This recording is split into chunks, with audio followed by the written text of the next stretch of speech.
Bonjour à tous, bienvenue dans cette nouvelle vidéo, vidéo de test du Honor 200 Lite. Petite précision, ils ont sorti le 200 Lite en premier, et là, d'ici quelques jours, ils vont sortir un Honor 200 Pro et un Honor 200. On va commencer, comme d'habitude, par le design. Alors, je vous montre. Alors c'est un téléphone qui a une finition impeccable. C'est vraiment de la qualité. Bon, le matériau c'est du plastique. Dans cette gamme de prix, c'est tout du plastique. Mais par exemple le cadre, ça ressemble un peu à de l'alu. C'est vrai que si on sait pas que c'est du plastique, on pourrait dire c'est de l'alu. Donc une finition vraiment impeccable. L'écran il est encastré dans le cadre. Pas comme sur certains téléphones où vous avez un cadre plastique où l'écran vient se poser dessus et ce cadre plastique vient se poser sur le châssis. Ici, vraiment, l'écran, il est encastré dans le cadre. Il dépasse quasiment pas d'ailleurs, ou même pas du tout du téléphone. Ce qui explique son épaisseur, hein, il est très fin. Il fait en épaisseur 6,78 mm. Je vous rappelle, il fait 166 grammes, donc il est vraiment léger. Fin. Donc voilà, moi le design, je le trouve, il est magnifique, il est super bien fini, fabrication impeccable. C'est un peu style iPhone. L'arrière, bon l'arrière c'est brillant, je sais pas si on voit là. Voilà, je vais essayer. C'est assez brillant, mais ça prend pas les traces de doigts. Ça laisse pas des empreintes. Enfin voilà, bon le capteur photo ressort un peu, c'est normal, hein, étant donné la finesse du reste du téléphone. Donc voilà pour le design, on a fait le tour. On va passer maintenant justement à l'écran. Alors, outre le design, l'écran, je crois que c'est un des gros points forts de ce téléphone. L'écran de ce téléphone est... Bon, l'affichage, il est gros ici, mais c'est un choix personnel. Hein. Vous pouvez réduire, augmenter même. Donc l'écran il est magnifique. Alors, 1200 nits de luminosité. Donc au soleil, ça devrait aller sans problème. Et donc il va en pic jusqu'à 2000 nits. Donc c'est vraiment un écran, un bel écran. Et puis comme je vous disais tout à l'heure, qui prend vraiment une grosse partie du châssis du téléphone. Les bords sont extrêmement fins. Donc c'est un écran de 6,7 pouces AMOLED évidemment. C'est un Full HD+, 2412 par 1080, un écran de 394 ppi. Alors toutes ces choses-là, je vous l'ai dit déjà dans la vidéo de déballage que je vous invite à aller voir ici. Donc je vais plutôt vous donner mes impressions plutôt que l'aspect technique. Donc l'écran il est très très bien. Bon, c'est ce qui se fait maintenant on va dire dans cette tranche de prix, hein, c'est ça. Les couleurs, tout ça, c'est impeccable. Et puis vous avez un tas de réglages possibles. Hein. Ici vous avez un résumé des réglages de personnalisation du téléphone. Vous avez un tas d'options pour l'écran, confort des yeux et sommeil, mode e-book même. Donc c'est un mode qui imite un peu les e-books ou les lecteurs de livres numériques. Vous voyez ici vous avez les réglages de température, de couleur. Vous pouvez vraiment régler comme vous voulez tous les réglages possibles. Donc voilà, l'écran, moi je le trouve magnifique, il est beau. On a des belles couleurs, des beaux contrastes. L'écran, super, je valide. On va passer au hardware et au software. Alors, hardware.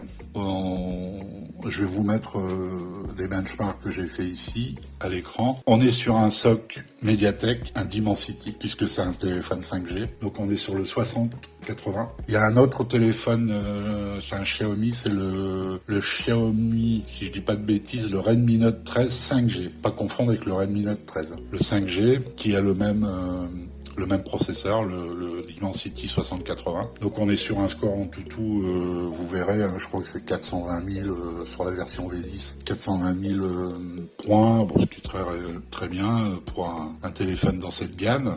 On a 8 Go de RAM physique, donc là, on a 8 Go en puce sur la carte mère et on a 8 Go de RAM virtuelle, donc c'est-à-dire qu'il utilise de la mémoire de stockage pour rajouter de la RAM. Donc en fait on a 16 Go au total. Par contre, j'ai regardé, ce n'est pas réglable.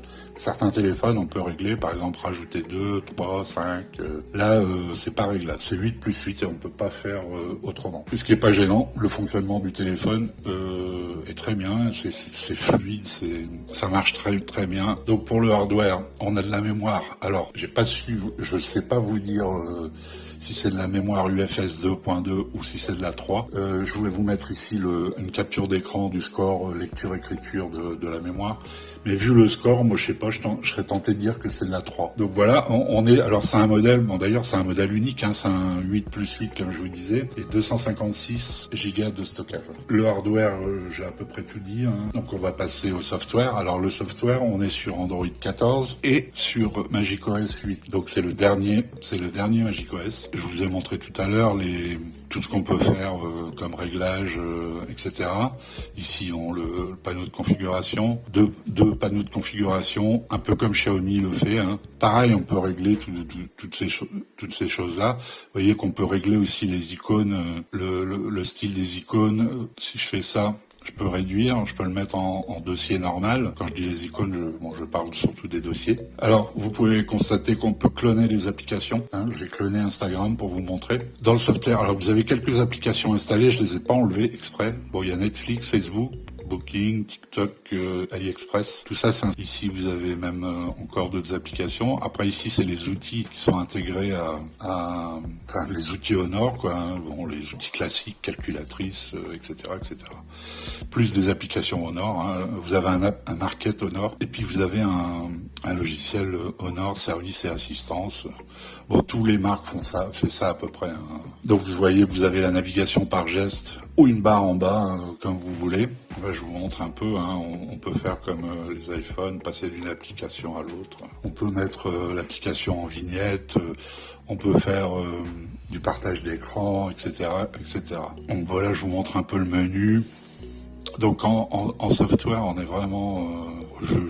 j'ai rien de spécial à dire, c'est bien. Voilà, je pense que pour le software, je vous ai parlé du clonage d'applications. Je vous mettrai dans ma timeline un peu de jeu. J'ai testé Genshin Impact, qui fonctionne très bien. Bon, moi je suis pas joueur, mais je l'ai mis en route, je l'ai lancé pour voir un peu ce que ça donnait. Vous pourrez jouer sans problème la plupart des jeux, la majorité des jeux, même 3D, etc. Voilà pour le hardware et le software. On va passer maintenant à la connectivité. Alors, connectivité, dans le déballage, je vous montre le tiroir SIM. Vous avez deux emplacements SIM. Pas de carte mémoire disponible, enfin pas de possibilité de mettre une carte mémoire. Deux SIM 5G, vous pouvez mettre un de 5G ou 4G ou du Wi-Fi 5, du Bluetooth 5.1. Vous n'avez pas de prise casque. Donc voilà, pour la connectivité, il n'y a rien de plus à dire, hein. C'est du full band, évidemment. Je crois que j'ai tout dit sur la connectivité, donc du coup on va passer à l'autonomie. Alors, l'autonomie. Bon, c'est vrai que ce téléphone est fin, léger. Donc, du coup, ils ont un peu sacrifié sur la batterie. On a une batterie de 4500 mAh. Mais on a une autonomie qui est quand même assez correcte. Après, ça dépend de l'usage que vous en faites. Donc, j'ai fait des tests PC Mark, hein, comme d'habitude. 80% d'usage de la batterie. L'écran allumé. J'ai fait deux tests. Un test où je mets les performances pas au maximum, pas à fond, mais je veux dire par exemple l'éclairage à 50%. J'ai mis l'éclairage à moitié, j'ai mis en 90 Hz et je suis tombé sur 13 heures d'autonomie, je crois. Je sais plus de tête là. Ça fait quelques temps que j'ai fait le test. Voilà, 13h12. Et j'ai refait un test après en mettant le téléphone à 60 Hz. J'ai baissé un peu l'éclairage, hein, je l'ai mis à 33% à peu près, et on passe à 15h35.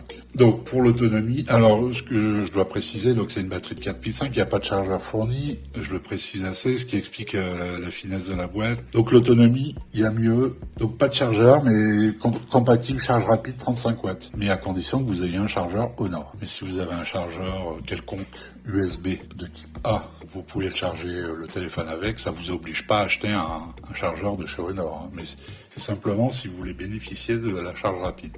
Et souvent, quand vous achetez un téléphone, les chargeurs chez Honor sont moins chers. Donc voilà pour ce qui est de l'autonomie. On va passer maintenant au son. Alors le son, je vais vous mettre 30 secondes de son à la suite. PC. Donc voilà comment ça arrive.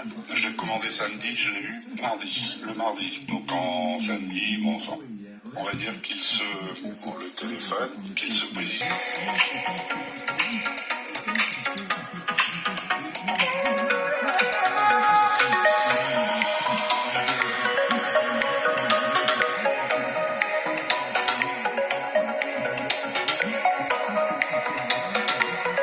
Voilà, vous avez eu le son, on passe maintenant à la photo. Alors, la photo. Donc, on a quatre capteurs sur ce téléphone.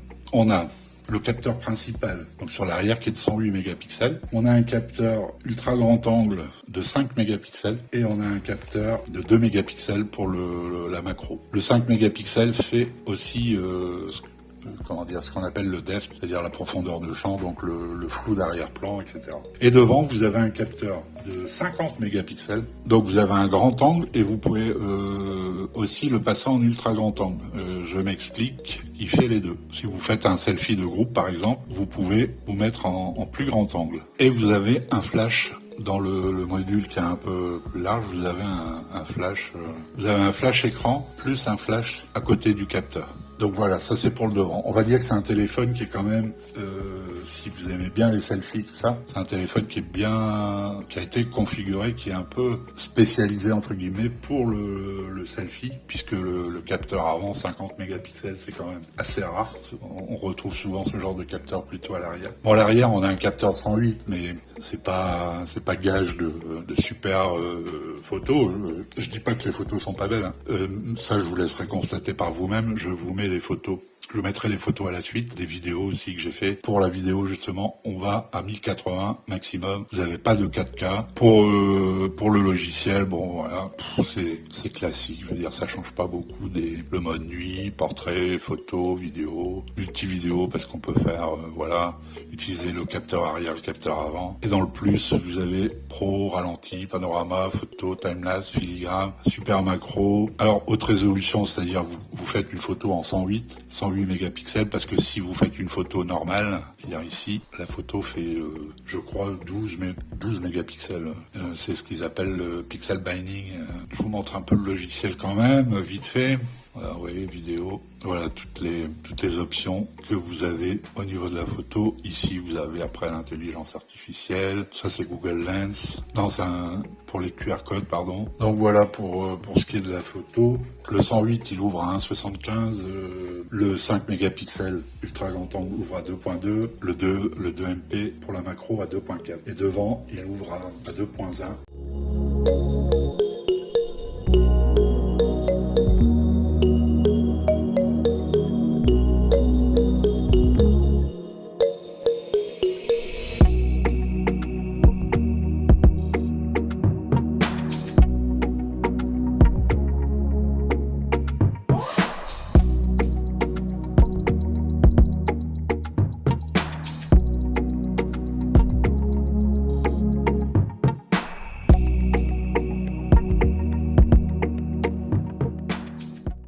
Alors, vidéo, selfie, j'ai le soleil en plein à la figure. Je vais bouger un peu pour voir la stabilisation. Alors, aujourd'hui, on a un beau soleil, donc j'ai fait quelques photos sympas. Là, vous aurez mon son pour le micro. Allez, caméra arrière. Donc, vidéo, caméra arrière, 1080. 30 fps, c'est le max. Je marche vers la flaque d'eau. Il a plu là ces jours-ci. C'est imbibé d'eau. Même si aujourd'hui on a un super soleil. Ça tremblote un peu à l'écran. Je sais pas ce que ça va donner au montage. On verra ça. Ça a l'air pas mal. Donc ici je teste le multi-vidéo.